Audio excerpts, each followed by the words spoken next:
Di kelas sebelah lagi. Kali ini saya akan membahas tentang fungsi rumus. Tapi sebelum kita membahas tentang fungsi rumus, perlu saya jelaskan dulu tentang apa yang namanya list separator. Jadi di sini saya punya dua rumus, di mana kedua rumus ini adalah artinya sama dan hasilnya sama, tetapi bentuk penulisannya berbeda. Yang atas menggunakan titik koma list separatornya, yang bawah menggunakan koma. Dimana kita mengeceknya, jadi yang perlu dicek itu adalah di control panel, buka regional and language.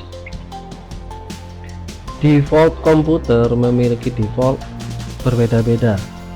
Di komputer saya ini memiliki default format Indonesia. Ada yang komputer lainnya juga memiliki default English United Kingdom. Nah, di sini list separatornya bisa Anda lihat di additional settings. Nah, di list separator sini, apabila regionalnya Indonesia, itu list separatornya adalah titik koma. Ya. Sedangkan untuk digit groupingnya itu titik, sedangkan desimal simbolnya adalah koma. Ini untuk regional Indonesia. Apabila komputer Anda menggunakan format English United Kingdom seperti ini English United Kingdom, Anda cek additional settingnya. Di sini desimal simbolnya menggunakan titik dan digit grouping simbolnya koma, sedangkan list separatornya juga sama, koma. Jadi sebelum kita mencontohkan fungsi rumus, perlu Anda ketahui juga bahwa nanti apabila terdapat perbedaan penulisan rumus di tutorial yang saya buat, dengan waktu Anda mencoba di rumah, pastikan bahwa regional settingan Anda sudah sesuai dengan yang Anda ingin gunakan, karena penulisan rumus harus sesuai dengan format regional yang ada di default komputer Anda masing-masing.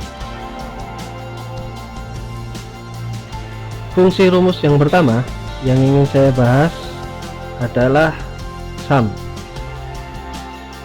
Fungsi rumus sum berfungsi untuk mencari jumlah isi data pada range tertentu. Langsung saya contohkan. Jadi di sini saya sudah punya data seperti ini. Di sini saya ingin menghitung total skor. Jadi total dari ketiga sesi ini totalnya berapa. Di sini kita bisa menggunakan fungsi rumus yang namanya adalah sum. Dimana setiap penulisan rumus harus diawali dengan tanda sama dengan. Setelah itu kita ketikkan fungsi rumusnya. Fungsi rumus yang ingin saya gunakan adalah sum. Setelah fungsi rumus atau nama rumusnya, selanjutnya adalah kurung buka. Nah, setelah kurung buka, di bawahnya terdapat informasi isi atau format penulisan. Jadi di sini ada number one titik koma. Nah, di sini menggunakan titik koma karena sesuai penjelasan saya sebelumnya bahwa regional and setting yang saya gunakan di sini adalah regional setting Indonesia. Jadi list separator yang digunakan adalah titik koma.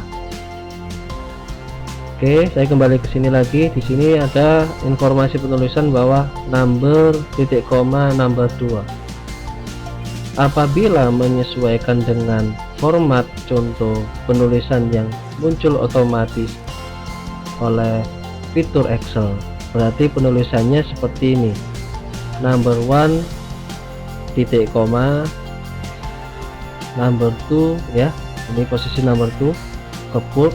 Waktu kita klik titik koma, nanti otomatis menjadi number 3, ya. Yang ke blok atau bold adalah number 3. Kita pilih kolom atau sel ke 3. Setelah selesai penulisan rumus, kita beri tanda kurung tutup. Selanjutnya kita klik enter. Di sini keluar hasil bahwa total dari 3 sel, sesi 1, sesi 2, sesi 3 adalah 120. Apabila Anda ingin melihat fungsi rumusnya di bagian atas di formula bar, di sini ada yang namanya fungsi rumus yang sudah kita ketikkan. Ini cara yang pertama untuk fungsi sum. Atau Anda juga bisa menulis seperti ini. Saya kasih contoh di bawahnya. Di bagian menu bar home, toolbar bagian pojok kanan atas ada auto sum. Bisa kita klik di sini, otomatis range untuk yang akan dihitung otomatis nyala.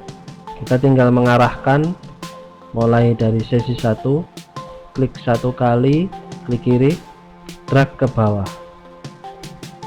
Setelah itu lepas.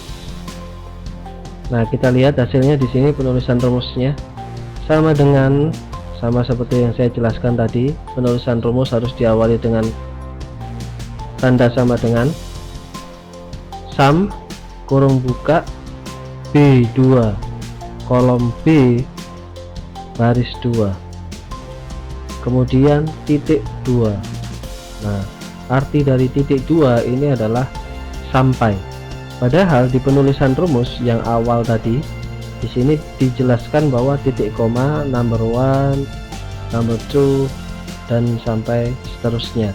Tapi di sini menggunakan titik 2 atau yang artinya adalah hingga B4 kolom B baris keempat. Jadi ini artinya adalah total atau sum dari B2 hingga B4.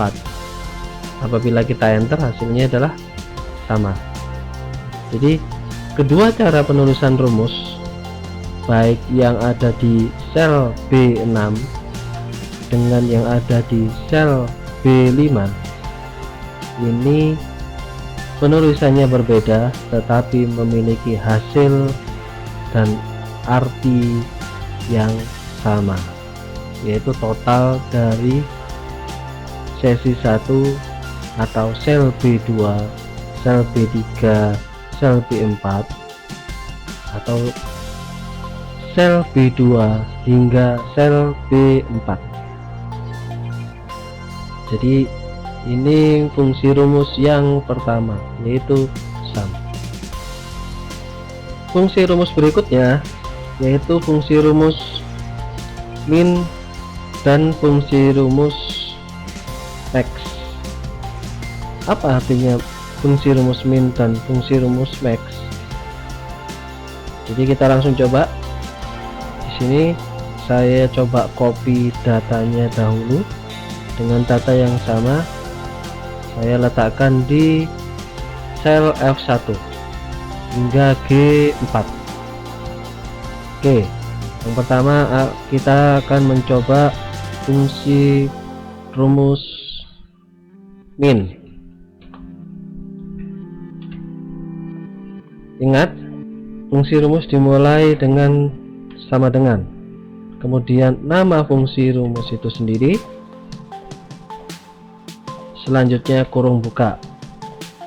Oke, di sini sama seperti rumus sum yang kita buat di B5 tadi petunjuknya. Nah, tetapi kita coba untuk menggunakan cara yang lainnya, yaitu dengan cara klik drag sesuai data yang kita inginkan. Saya contohkan di sini, saya klik kiri di G2, saya drag ke bawah hingga G4, selanjutnya kita lepas, kemudian beri kurung tutup, kita enter, hasilnya adalah 30. Apa artinya? Berarti fungsi min untuk mencari nilai terkecil pada range tertentu. Jadi fungsi min adalah mencari nilai terkecil dari data pada range tertentu. Itu fungsi min. Sedangkan fungsi max, saya buat contoh lagi di sampingnya.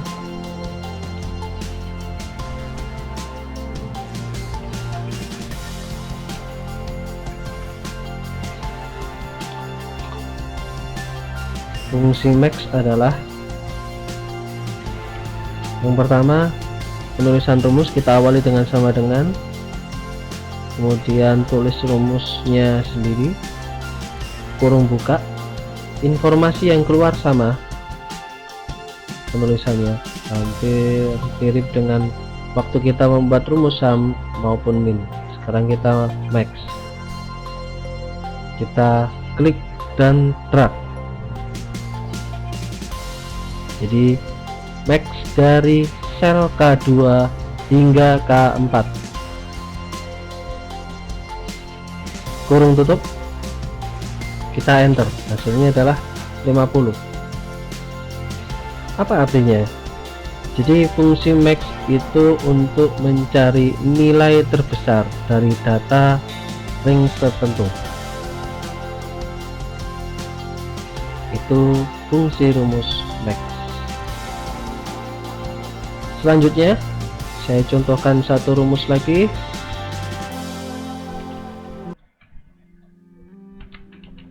Saya letakkan bawahnya. Di sini ada fungsi rumus yang namanya adalah average. Apa artinya? Kita coba. Sama dengan kita ketikkan rumusnya atau nama rumusnya, average, kita klik rumusnya, sama fitur yang dikeluarkan oleh Microsoft Excel-nya untuk petunjuk penulisan rumusnya, tapi kita tetap gunakan dengan menggunakan klik and drag dari G9 ke G12, G9 ke G11. Setelah itu kurung tutup, klik enter. Apa hasilnya? Yaitu adalah nilai rata-rata dari ketiga nilai yang ada di atas. Jadi nilai rata-rata dari tiga nilai tersebut atau nilai skor itu adalah 40. Jadi nilai average itu adalah nilai rata-rata sesuai dengan arti namanya sendiri.